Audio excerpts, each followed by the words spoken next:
I just fell in love with aviation one day. It was on a sightseeing flight that Tanner Munn was bitten by the aviation bug. I just fell in love with it at that moment. I was like, wow, like, you can do this for your living and get paid for it. The 24-year-old is training to become an airline pilot. Someday, flying big commercial jets, that'd be really fun.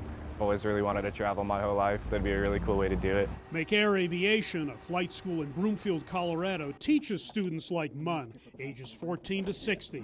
Jobs may be awaiting many of them.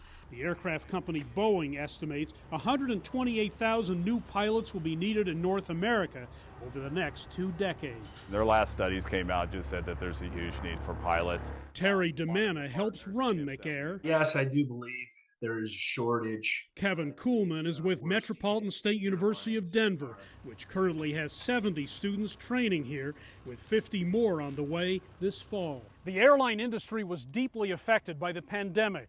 Travel dropped sharply. A number of pilots took early retirement and left the profession.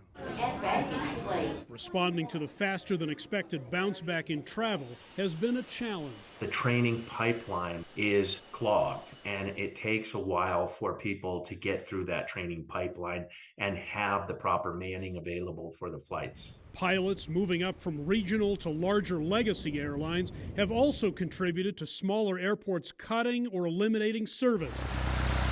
Under MSU Denver's partnership with McAir, students can qualify for their air transport pilot license after 1,000 flight hours, rather than the 1,500 hours authorities required for other students.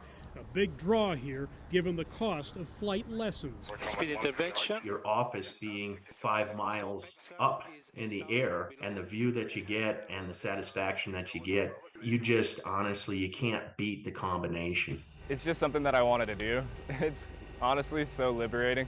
It's like the most freedom I've ever felt, really. Easing federal flight training requirements and raising the mandatory pilot retirement age from 65 to 67 years are also being considered. McAir is doing its part to meet the pilot need. My goal is to fill it.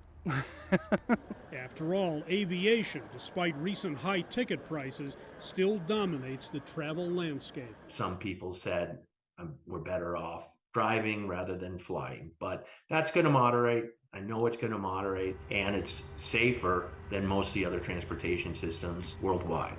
HENDRIK, SYBRANDY, CGTN, Broomfield, Colorado.